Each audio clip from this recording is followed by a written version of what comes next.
Codesmith, my experience. Good, great community, excellent support whenever you need it, during and after graduation, structured and organized curriculum. The bad, toxic positivity, one-day units on DSA, and system design, lack of transparency on outcomes. Instructors are all graduates of Codesmith. What?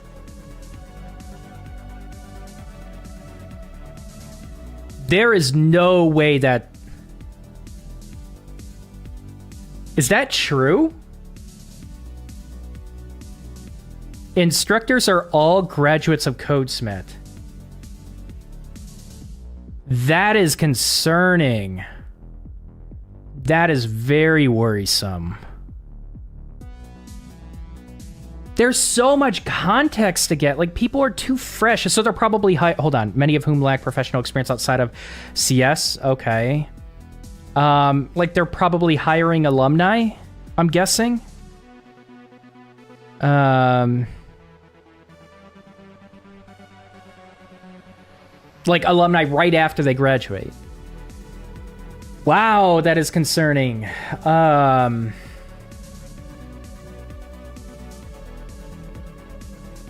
seen so many... Like, that was a big variable in terms of quality that I've seen across many coding boot camps. Did they have professional experience? Did they not? Like, good developers can learn a curriculum. It takes a little bit longer to learn to be a good instructor. That takes training, and not everyone is meant to be an instructor, but man, that is... Do people know that coming into it? That is concerning. Only go if you need structure and community. If you are introverted and independent, you can learn everything online. Attend Codesmith to learn, not get a job. But didn't Codesmith used to be advertised as, like, the highest placement rates? And, like, I've heard so many things about, like, the high placement rates, and they could never be lying. And, like, incredibly high salaries paired with the placement rates.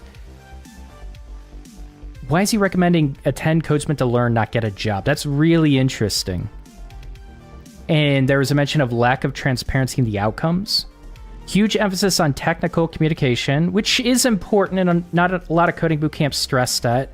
Relatively easy if you can communicate and complete CSX. Despite the rigorous admissions, it seems that the quality of the coding bootcamp has gone down, as I found many of the cohort mates coming in with weak technical skills foundations. That is rough. You get that variety of skill levels.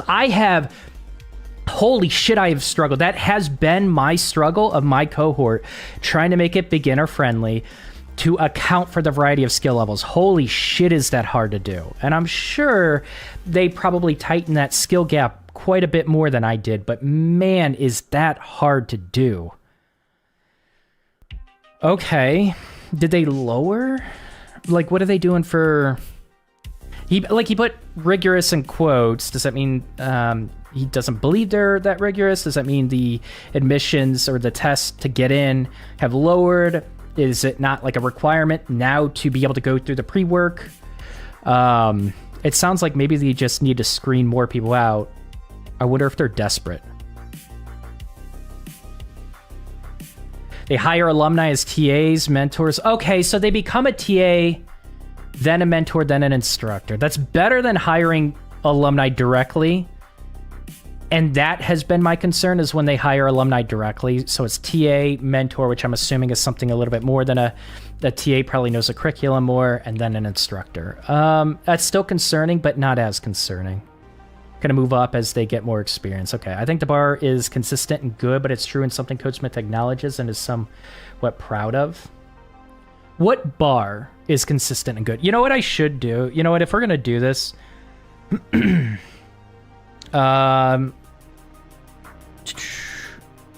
Well, no. Should we just do... You know what? I should... Let me do this. We're going to pull up chat. Why not? We didn't know that coming into it. The best instructors were at the end. Our lead instructor used to be a teacher, but then went through the boot camp a few years ago. But did he have professional experience? So you didn't know it coming into it. The best instructor... So they probably have like a head instructor or something like that that has experience, right?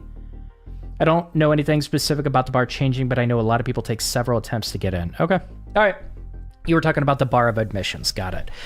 I was wondering if you were talking about like the bar to be an instructor. Okay, so for admissions. All right, so weeks 1 to 4, daily hack hour, 9 a.m. to 10 a.m.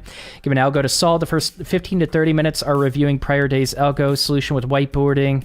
Solution, this is week 1? Why are they doing algos so early? Solution is written and led by a fellow who graduated fairly recently. Camera must be on at all times. I like this. This is good. A lot of people complain. I think this is good. A lot of people say they want to like have flexibility and just turn the camera off and be isolated. But in reality, I don't think it's good for most people. And I think a lot of people are going to benefit a lot more from engaging with people, even if they have a little anxiety, even if they're a little bit nervous. It really like you can create more meaningful relationships within the coding boot camp. You create those relationships so then you could reach out to those people. And like if you're stuck, it always helps to like make friends in a coding boot camp that you're working through it together and you're struggling together and you're getting through it together. Like that's awesome. So this is actually a big win, and I think too many people complain about it. People are called on at random if no one volunteers. Majority of the time, you have someone who is stumbling on whiteboarding a solution someone else wrote. You have some, well, I mean, like you're doing it week 1. Yeah, you're right about that. As an introverted person, there was pure anxiety in the off chance you are chosen. Just a bullshit way to start a day. This is week 1. You got to build up. I agree with this. You need to build up relationships before you're put on the spot. You need to feel comfortable with the class before you're put on the spot like this. I think there's value in being put on the spot. I did it very early in my curriculum. You know, there's some people that are still kind of nervous about it, but it does, like, I see positive results with it, so I'm going to continue doing it. But, like, man, to do a daily algo, week 1, oof, that is rough. Skill builder. Here's a topic you have never seen before. Research it and try to do some exploration into what it is for 1 hour. Majority of the cohort were never able to accomplish anything other than Googling, let alone solving the questions. They want you to endure the hard learning, but honestly, this was a waste of time. Better off to starting the lecture immediately. But I can understand doing this like once in a while. Do this every day? You can't, these are things that are really good to do once you build a little bit more of a solid foundation. Am I misinterpreting the solid foundation that they may already have? This feels like a really good idea later on, not early. I feel like people aren't going to have the self-guidance to be able to be constructive with this time. They don't have enough context. Because I think it helps to do research on something you are interested in because you tried it during the curriculum or you looked it up 3, 4, 5 weeks in later. You're like, this would be really cool. Like, what if I could build a game in HTML5 canvas? Let's look it up, right? That is good later on.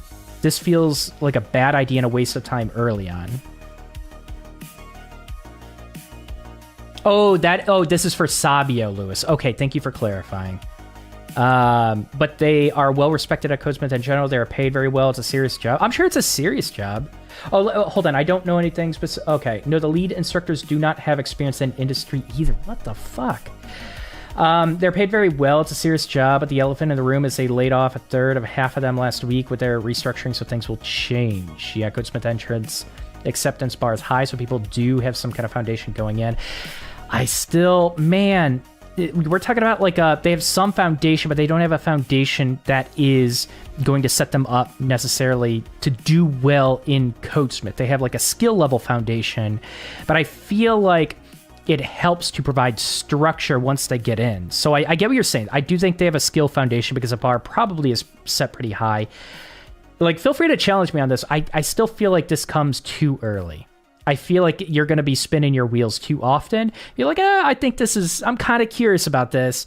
I guess I'll dive into it. You know, like, I don't think that's someone that has that mindset is going to use their time effectively for something like this, right? Like for developers in professional developer positions at companies, I love when companies, they will give you an opportunity to learn something new, build something for the company, just like something random, right? And obviously the company's probably going to own it, but you get to learn something new and you get to dive into it. You're like, this would be really cool if we could do this. And, you know, team doesn't want to do it, but hey, it's Friday, the first Friday of the month, and we get permission to do this, I'm just going to dive into this. We're going to like that.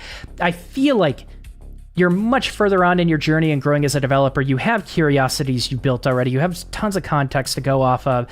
Now you're going to make a very effective use of your time. The people I talk to do struggle, and there's a slogan, snuggle the struggle. I can't speak for Codesmith, but it's framed as a process called hard learning. You can do hard learning with learning through structure. Like, you can learn what you're supposed to learn to stay in line with what Codesmith is teaching and still make that hard. You could structure your curriculum like that. I don't think you need to throw an extra hour out to do this early on. A senior fellow or lead instructor teaches you the material before you hop into a pair programming unit, which is pretty common. Lectures are generally organized well, while instructors are typically prepared. There were several times where someone asked a straightforward question they did not know. Okay, which is okay. Listen, it depends on the question. I've gotten questions with my cohort that I shut down, like, strictly because, like, yo, let's not jump ahead. Not yet. Let's not jump ahead. It's great that you're curious. So is it questions that have nothing to do with the curriculum? Because, yeah, if you hire developers without experience that only know the curriculum, they're probably not going to know stuff outside the curriculum. They might know a little bit, but they're going to struggle with that. But that is the difference between hiring a professional developer who has grown fairly significantly in their career versus hiring alumni. So it depends on what the question is. Regardless, they will always make an effort to find the answers to your questions, which I respected.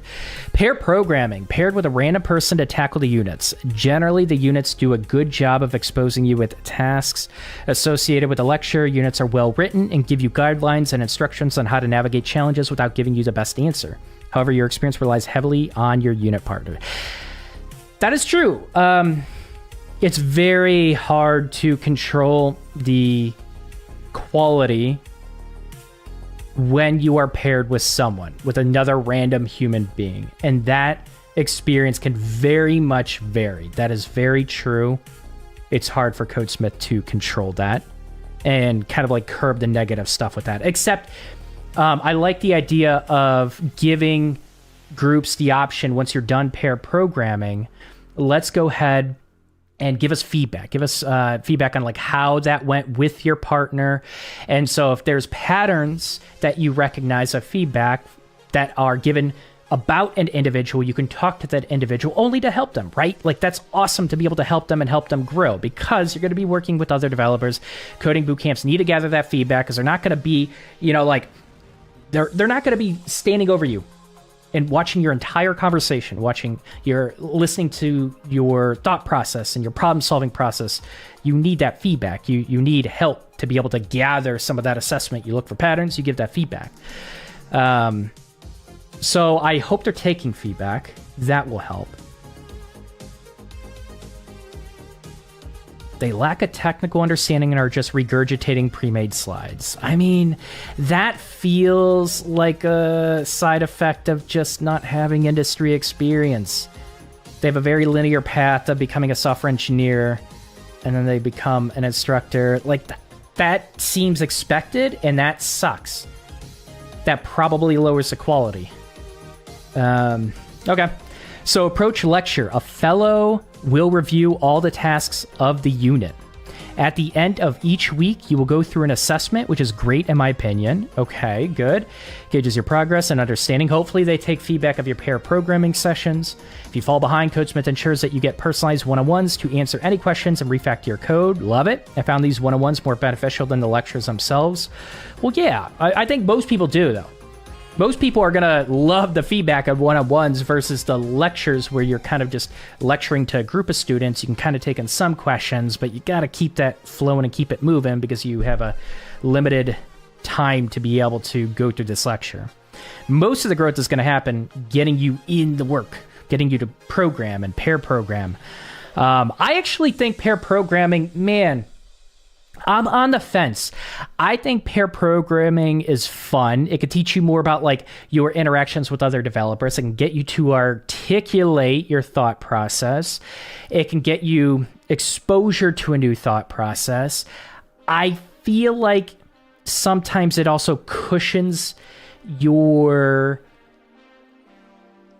I guess, you forcing yourself to challenge yourself to actually think through things. When you have someone to help you out, I think a good pair programming partner will let you struggle a little bit and kind of lead you, but, you know, it's pair programming. They're not meant to be mentors, but I think solo projects and working through things solo is actually a more effective way to really solidify these concepts. I think doing both is great, but I think more solo stuff is probably needed, and I think coding bootcamps lean on pair programming. And in my own cohort, I do more pair programming because they want to do it. It seems fun for them. But in reality, I think they're going to grow more from the solo stuff. I think it's going to challenge them more, and I think it's going to reinforce the concepts more. Oh, you were messaging before you started driving. Okay, thanks. Thanks for clearing that up, Anthony. All right. Glad you were being safe, man. All right, so paired with a random person. Okay, so we are done. Approach lecture. A fellow will review all the tasks of the unit. At the end of every week, you will go through an assessment, which is great in my opinion. It gauges your progress and understanding. If you fall behind, Codesmith ensures that you get personalized one-on-ones. I almost feel the music's a little bit too loud. I'm going to turn it down slightly. If you fall behind, okay, you get the personalized one-on-ones. Okay, we read through that. Sorry, I'm reading some of the same stuff. After week 4, you will start project phase. Wow, that's early. One hackathon, build a Chrome extension. Okay, I like it. I actually like, you know what I like? If I had to develop like the perfect curriculum, I like the idea of like going through a learning phase, then project, then learning again for more advanced stuff, then project. I love that idea. And I think it'll give people confidence too, because when you're learning, I feel like with a lot of coding bootcamps, once you get to the project phase, then you realize, hey, you know, I actually know more than I think I know, because I'm able to put it to use and see it in front of me and see everything happen in the console, and I'm able to see things pop up when I load the website, and I change this, and I see that like I see the instant rewards of things popping up and positioning themselves on the page, and now I have like interactions on the page that I can mess around with, and now I'm slowly starting to build something practical that resembles applications that I use. And now this feels real. This feels real. I've been learning this for this long. It feels like arbitrary knowledge, but now I'm building something practical. This feels real. It feels like I'm actually, it kind of gives you a little bit of a flavor of being a real developer. Because you're building stuff. Real developers build stuff. Real developers solve problems, and projects give you that confidence boost. So I like the idea of learning, project. I don't know if that's what they're doing here, but hopefully. Individual project, 2 days to create a full stack CRUD app, 1 group project, 1 iteration. Wait, it's just nothing but projects? Okay. Interesting. They condense all the learning in 4 weeks. They must have a very high bar. They have to. Given the time constraints, you can expect these projects to be extremely bare bones and functional. Yeah, these are, holy shit, 2 days to create. I was looking at that like, 2 days to create a full stack CRUD app, 2 to 3 days to create a full stack CRUD app. These aren't portfolio projects most likely, or like low value portfolio projects, if anything. These are probably just to reinforce concepts. So they condense all their learning and then do this? I wonder why they do that. You could split it up and do a project and go to learning. They reinforce and build upon everything you've learned in the past 4 weeks. You will gain a lot of experience working in a collaborative environment using Git, code reviews, branches, pull requests. You are assigned groups, but you are allowed to give preferences on who you don't want to work with. Generally, they will take your preferences and considerations. It's best to take note of who you work well with in the first 4 weeks. You're advised to put some of these projects on your resume, but I'd be embarrassed to show these projects to the senior software engineers that Codesmith wants us to be. Senior software engineers. I love that, how that's in quotes. I wonder why that's in quotes. Huh.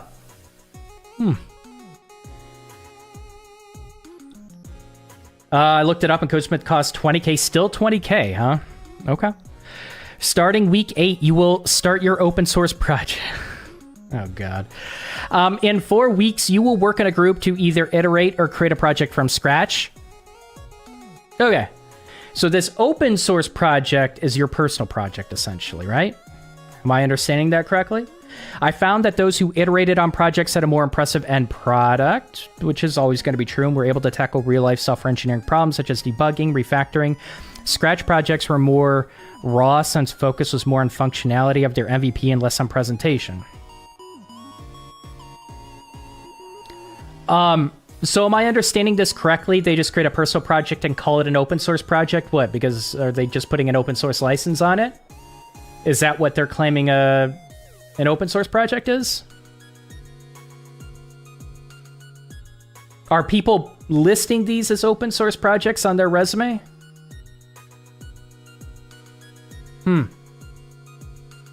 It's a group project with 5 people. Okay. Okay. Let's keep reading.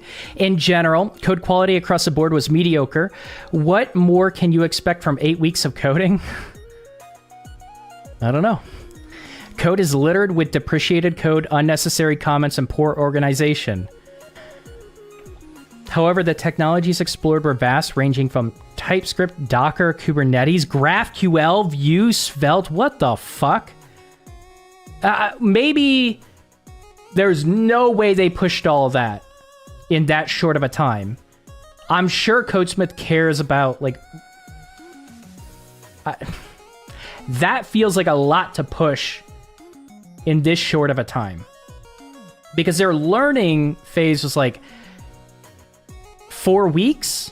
Are they still learning? They're probably encouraged to learn new technologies. So is this person saying that like one group might explore like setting something up with GraphQL and one person might do a front-end framework and like try out Vue? Is that what it is, or is it everyone learning all of this? I'm very curious about that. This project is the main talking point of your resume. In my opinion, this is what you're really paying for. A true 4-week intensive collaboration project that pushes you to explore new technology and build something truly useful. I wouldn't confidently say this is senior level work. Why the fuck would anyone call that senior level work? But still impressive compared to any cookie cutter project you can follow along on YouTube. Well, that's fair.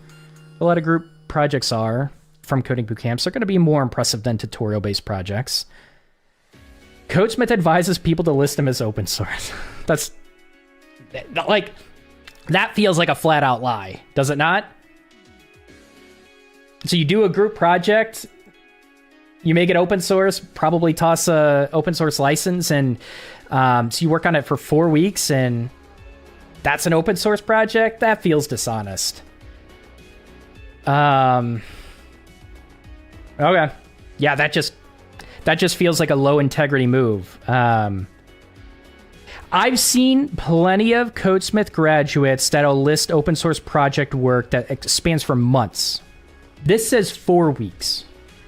When I've looked at commits myself, I've seen a huge lack of commits that might last like maybe 3 or 4 weeks, and then no more commits to those projects that they're highlighting.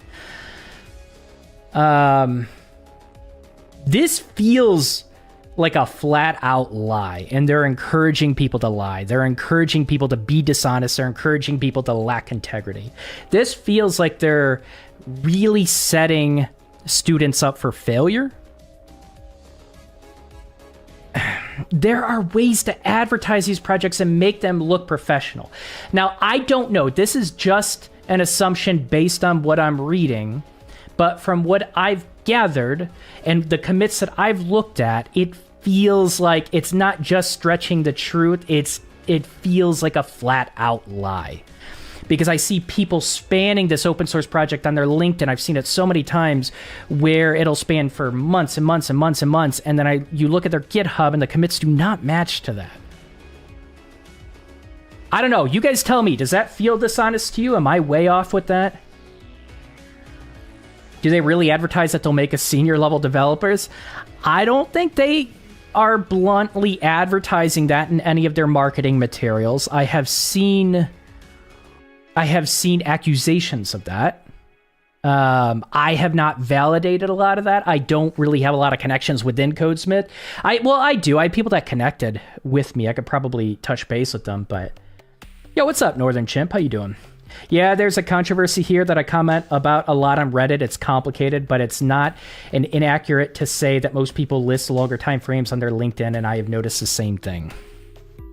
So let me even be fair to Codesmith. Yeah, technically you can list your personal project, group project. Well, I shouldn't even quote. It's a group project on your resume, on your LinkedIn, and say it's an open source project. Yeah, sure. Okay. I don't think it's doing justice to the open source community. And I think people are overlisting open source work that I don't think is as valuable as people think it is. Because like the true nature of open source work is finding a tool that you love and you taking time out of your day to contribute to that tool to help other developers. That is what the open source community is about. And I feel like this is just abusing what the open source community is about. This feels weird. This feels wrong. Yeah, that's just my feeling with it. So to be fair, and I do want to correct myself, maybe this isn't a lie to list it as open source project, but it definitely feels dishonest. Let me correct myself with that. But yeah, the time spans of what people are listing on their LinkedIn that I've seen versus their commits, they don't like, there have been enough that haven't lined up that make me feel really, it just makes this whole situation feel really nasty and dishonest and lacks integrity. So that's my personal feeling. And quite frankly, that's my big gripe with Codesmith. I've been paying attention and I don't know. It just, we'll move on. I've already expressed my feelings about it. So final thoughts. You should not be able to instruct on something you have 12 weeks of experience in.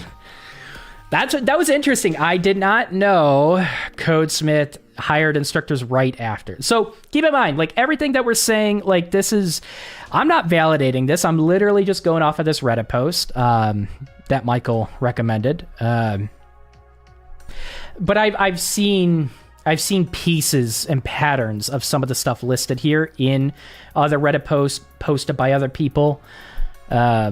It'd just be interesting. And by the way, hey, listen, Codesmith is welcome to reach out. I will have Codesmith staff on my podcast to clarify any of this. I genuinely would welcome it. But, all right, let's finish up. You should not be able to instruct on something you have 12 weeks of experience in. Hiring fellows from a recently graduated cohort to teach the following cohort is pyramid-y. That's an interesting word for it. I didn't think of it like that. Hopefully the decision to consolidate will lead to a higher level instruction. The toxic positivity is absolutely unbearable. The market is bad, straight up. Don't tell people to reject junior startup roles. Cough Eric K.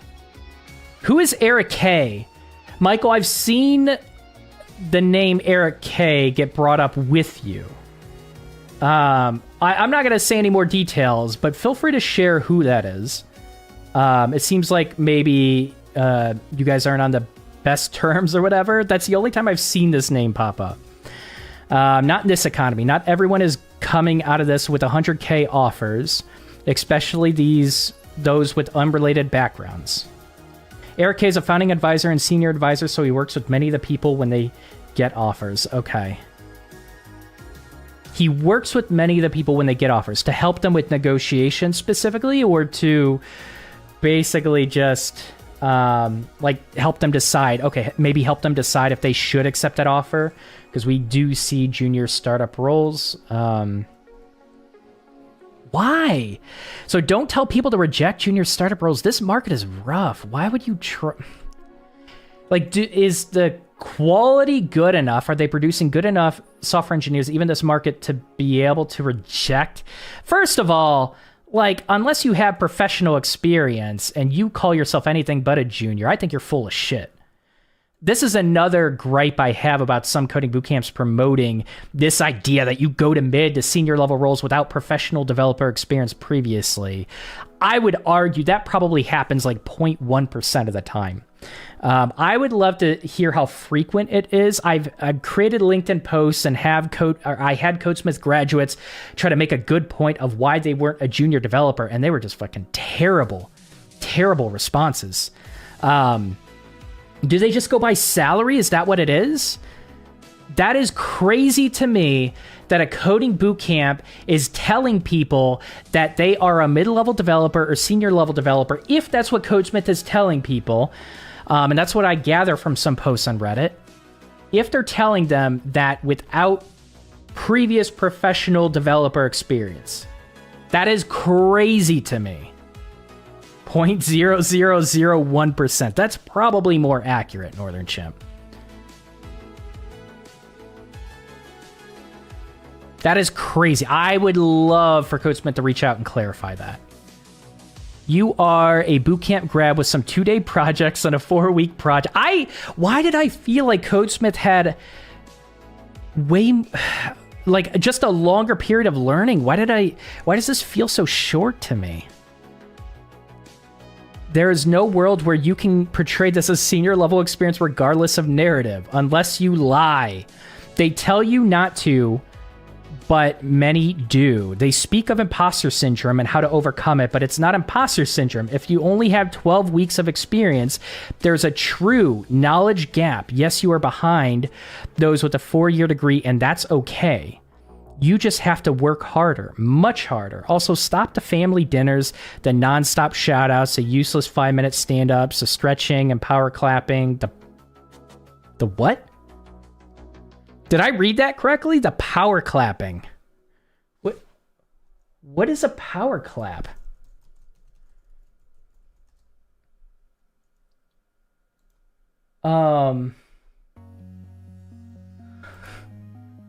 A power clap is either a slow clap or a single clap with cupped hands that makes the loudest possible clap. Okay. I guess I learned something new every day. So they power clap. Okay, if you describe this to people, it sounds like a cult. It does. It kind of, well, no. I would argue I have heard more cult-like posts about Codesmith. This doesn't feel like a cult. This just feels like encouraging people to be dishonest. That's what it feels like to me. I've seen more cult-like posts. This doesn't feel cult-like to me. It just feels, I don't know. There's a place for this kind of culture. When I read a bunch of posts about Codesmith, it feels cult-like to me.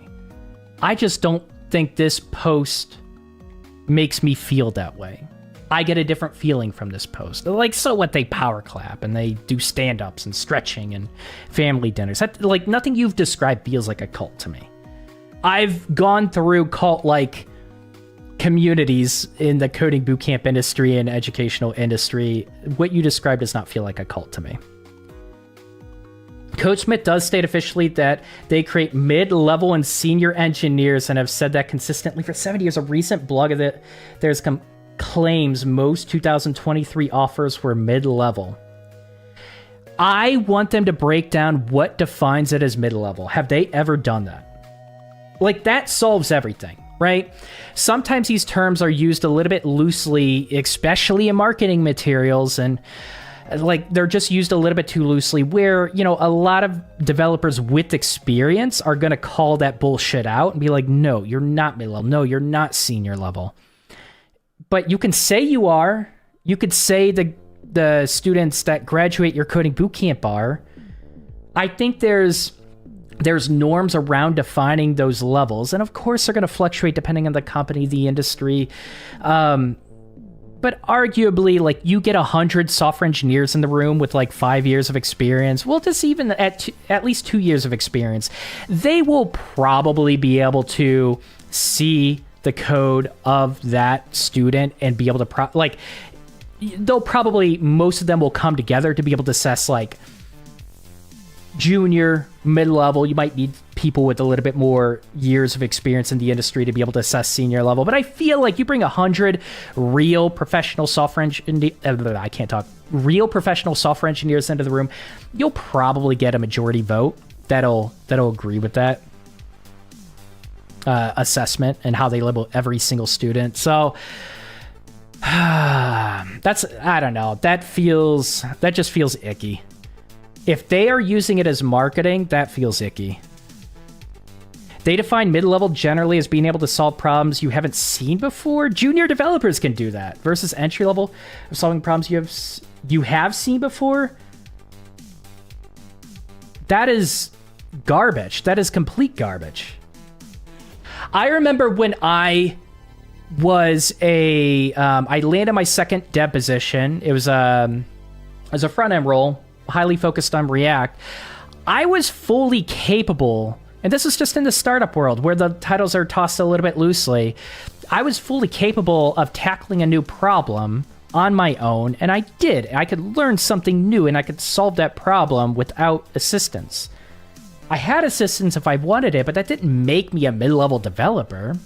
I do believe independence is a variable in making someone a mid-level developer, but just because you can solve a problem on your own, that doesn't make you a mid-level developer. That is complete bullshit. So I'm just going off of what you say. I don't know the exact words that they said, but if that is the case, that is bullshit. Like, they are abusing that term. I don't agree with it at all. I gotta go watch the Avatar movie with the wife. I'll see you later. All right, thanks for joining us, Anthony. Have a good one. If you are hardworking and independent, I'd suggest self-learning. You will succeed regardless. If you need a community to support you, give you the roadmap, keep you focused, I still believe, and recommend Codesmith. You will come out of this capable of learning and doing anything needed to become a software engineer. Just don't expect to get a job. You're here to learn, and you will learn to learn. Despite all of my criticisms, I still think it was worth it, at least for me. Okay, cool. I agree with you, Michael. I think this was pretty balanced. It was a little bit more critical, but it felt grounded. And the recommendation at the end, I thought this was very reasonable. You come out capable of learning and doing anything needed to become a software engineer. Just don't expect a job. And again, I think all coding boot camps at this point, you can't rely on the outcomes. I don't know what the hell is happening with the outcomes in terms of, sir, is it still down? Are we just giving up on it? Are we giving up on sir? Like, what's going on with that? Oh my. If anyone, I swear, you know what? No, we're switching to ExpressVPN. NordVPN sucks. I cannot even load a website with, hold on. All right, let's refresh our connection.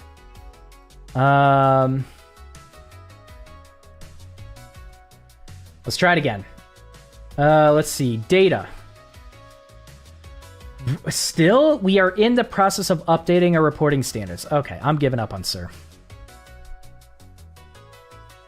My personal opinion is they use a framing before the grads get real software engineering jobs, and a lot of other coding boot camps get software-related jobs, and they want to differentiate. And a lot of other boot camps get software-related jobs, and they want to then just highlight the actual roles that people are getting into. So are you talking about an explanation of why they choose to label things as like mid to senior level?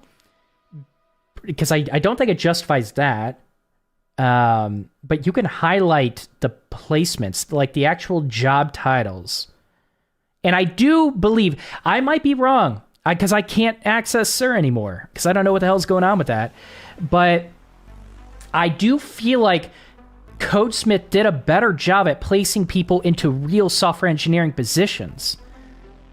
When I was looking at the data, I felt like a lot of coding boot camps, when you would look on their website, they would take advantage of a percentage that was added up pretty high, but they weren't placing people into actual developer positions, which is why you go to a coding boot camp usually, right? And I feel like Codesmith actually did a good job with that. The gripe that I have with Codesmith is I hear constant complaints, one about what feels to be a dishonest representation of your open source work, and what feels to be a dishonest marketing tactic to tell people they're going to become mid to senior level developers. I would literally love to talk to the CEO and figure out why the hell, I have a lot of questions to challenge this, and feel free to reach out to me, but I don't think you're accurately assessing mid to senior level. I want to get a better assessment. Maybe I haven't read the right materials. Send me links, email me, whatever you need to do. to be able to highlight marketing materials by Codesmith that better explains why or how they properly define mid to senior level positions, because it sounds like bullshit. It just does. But I'd love to hear it. Anyways, I think that's a good, definitely a good video for Codesmith. I'm actually going to cut this out and I'll post it on YouTube. But please, by all means, like, leave it in the comments. Sorry, I bumped my mic. Leave it in the comments. Any Codesmith graduates want to chime in, any staff that want to chime in, leave it in the comments. I'd love to hear your thoughts on this.